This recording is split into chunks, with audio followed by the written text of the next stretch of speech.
Chapter 1: The Monk Mind. When Jay Shetty was a business student in London, a friend convinced him to attend a talk given by an Indian monk named Gaurinder Das. Shetty didn't really want to go. He had listened to countless CEOs and celebrities speak about their successes. How could a monk possibly compare? But after listening to Gaurinder Das, Shetty realized that these incredibly successful people were all missing something the monk had: happiness. My whole life I'd been fascinated by people who'd gone from nothing to something, rags to riches stories, Shetty says.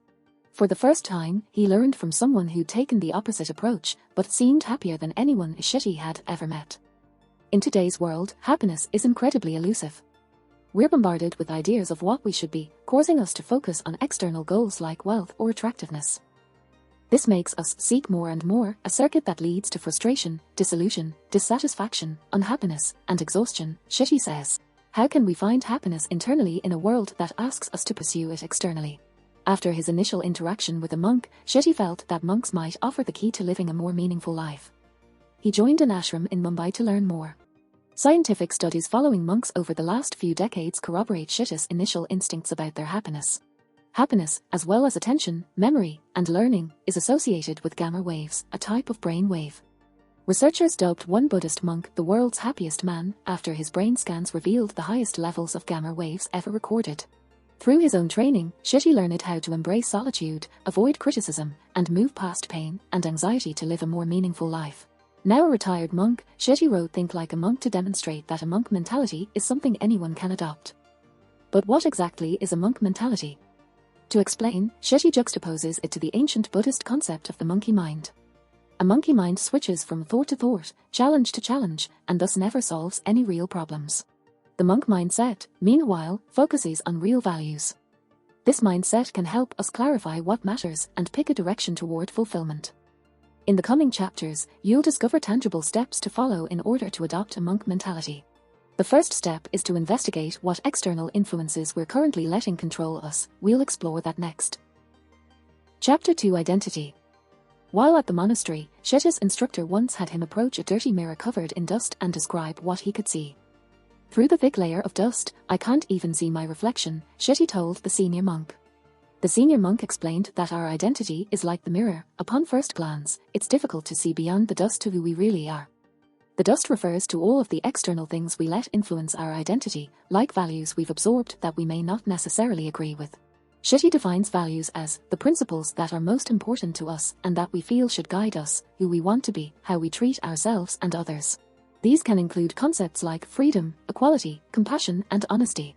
But they can also include things that won't help us lead a fulfilling life, like wealth and prestige. We may absorb these types of values, even if they don't serve us, because our minds are like sponges. But we should remember that we are not our minds. Our minds can be influenced by a multitude of things, like where we grew up, how we were raised, or even what kind of TV we watched. Years of seeing beautiful people on TV might have taught our minds that it's important to be attractive.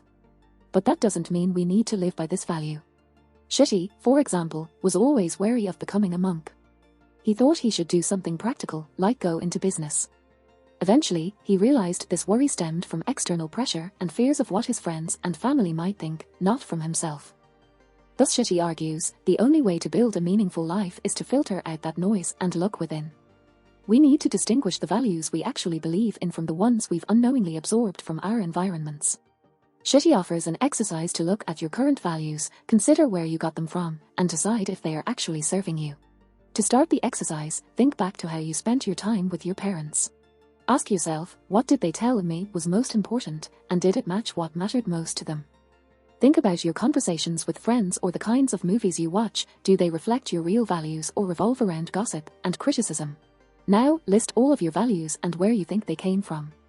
Afterwards, decide which of these are actually true to you. By thoughtfully deciding what actually matters to you, you can remove some of that dust. When we tune out the opinions, expectations, and obligations of the world around us, we begin to hear ourselves. Jay Shetty. Chapter 3: Negativity. Shetty describes a class he took at the monastery taught by Gaurinder Das called Cancers of the Mind: Comparing, Complaining, Criticizing. In this class, Shetty and the monks discussed negative thought habits like gossip. They were required to keep a tally of every criticism they thought or spoke about another. Then they had to come up with 10 good things to say about the person. During this time, Shetty also realized that negativity has a feedback loop. When you speak negatively of others, you start to think negatively about yourself. For example, if you think that your friend is stupid, you might start saying the same thing about yourself.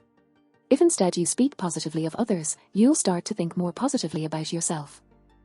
These thought patterns can also affect how we behave. This is exemplified by a Stanford experiment that tested the effects of negative thoughts. In this experiment, subjects were given two distinct tasks, either write about a time they were bored or write about a time they were wronged. Afterwards, participants were asked to help researchers with an easy task. Those who had written about being wronged were 26% less likely to help. In a similar study, participants who thought about being wronged were more likely to leave trash behind or to take other participants' pens. This suggests that negative thoughts can influence our behavior in ways we don't immediately recognize. Shetty offers one technique to reframe negative thought patterns called spot, stop, swap. The first step, spot, requires you to notice your negative thoughts. Perhaps you catch yourself thinking about a friend who you find particularly lazy, pause and notice it. Once you've spotted it, give yourself a moment to stop and process it. Ask yourself, what is this thought? Where did it come from? After you've processed, you can swap the critique for a positive thought. My friend may be going through something which is causing their laziness, for example. This technique isn't to suggest you should never express a negative thought, that would be impossible. Instead, try to be specific. Don't just say you're upset. Why are you upset? What word can be more specific than upset? Being specific about negativity can inform how you respond. Are you upset with your friend, or are you disappointed? If so, maybe a conversation would help. Lastly, if you need more time to reflect on that negativity, consider doing it through journaling. Studies show journaling about a negative experience can help us grow and heal, both physically and mentally. To take it one step further, try to keep a list of how many times you complain, compare, or criticize in a week and try to get it to 0. This list can give you further insight into the origin of these complaints. Perhaps you complain about your friend's laziness because it's an insecurity of your own. These exercises can help us decrease the negativity in our lives, as well as encourage us to think of ourselves and others with more empathy. Chapter 4: Fear. In the monastery, Shetty once participated in a training exercise where he and the other novice monks were asked to visualize something they were afraid of. Shetty's instructor asked them to avoid picking something trivial, like a fear of swimming. Instead, he called on them to go a layer deeper. The instructor compelled them to imagine that fear deeply, with all their senses, as fully in their body as possible. At the beginning of the exercise, Shetty wasn't sure he was afraid of anything serious. Eventually, he recalled a constant fear he had while growing up about failing exams. Shetty tried to go deeper. Why was he once afraid of failing exams? He realized he was afraid because he didn't want to disappoint his parents. Shetty continued asking himself, what am I really scared of? Eventually, he realized his real fear: he couldn't make his parents happy. This was an aha moment, Shetty explains. Soon he realized many of his actions were guided by what other people thought of him. Now that Shetty is aware of his fear, he can use this information to make better decisions for himself. He can pause before a decision and ask himself, is this decision influenced by how others will perceive me? By acknowledging his fear, Shetty can make more intentional choices and live a more meaningful life. Most of us avoid thinking about our fears, but in order to grow, we need to familiarize ourselves with them.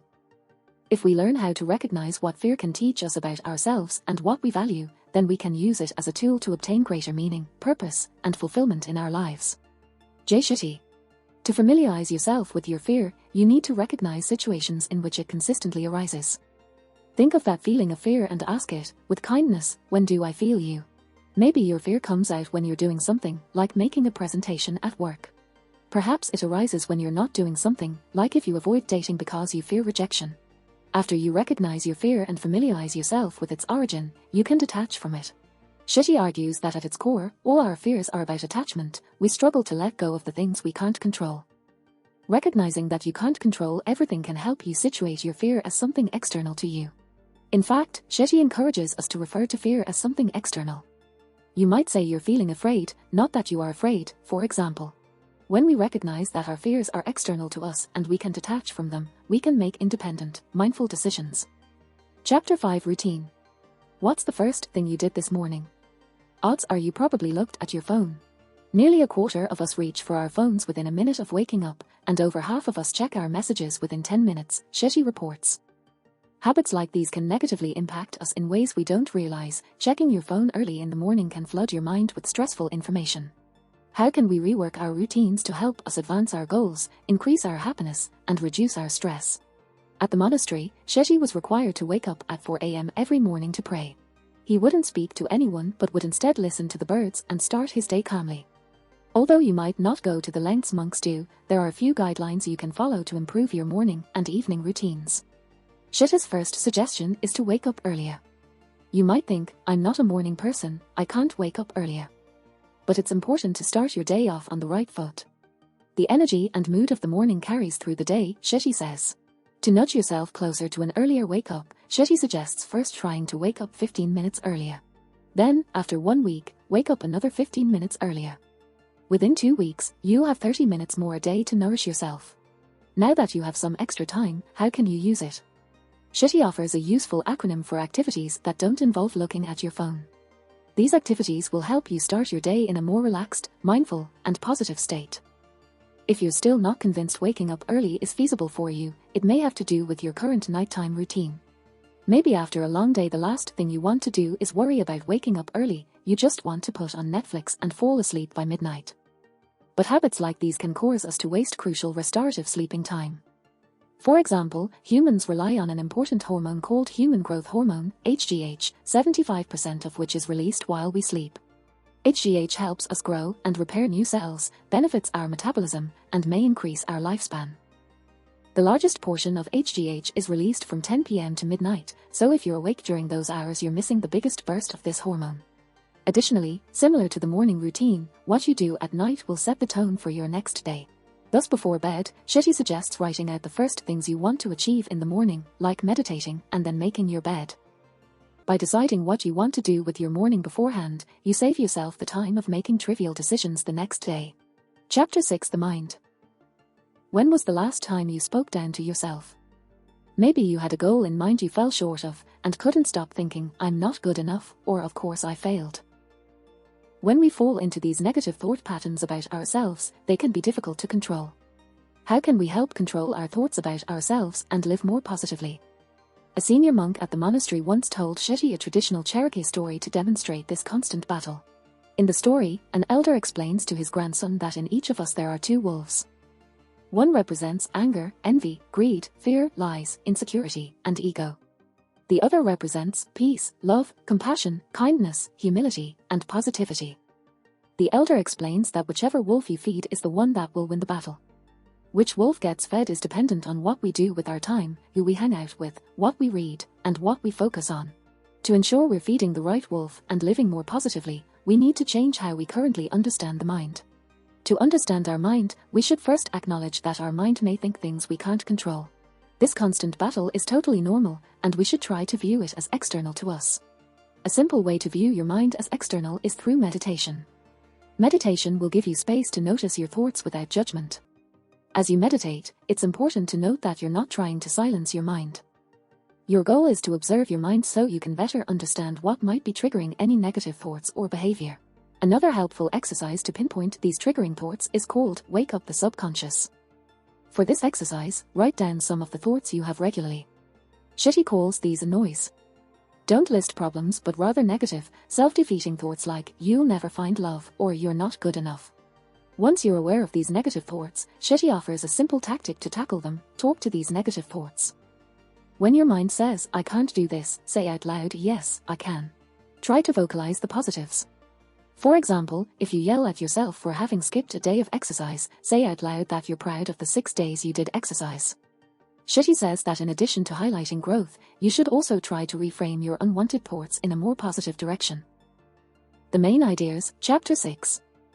Every mind has a constant battle between negative and positive thoughts about ourselves. Try to notice when you have negative thoughts about yourself and acknowledge these thoughts are not reality. Reframe your negative thoughts to encourage more positive thinking.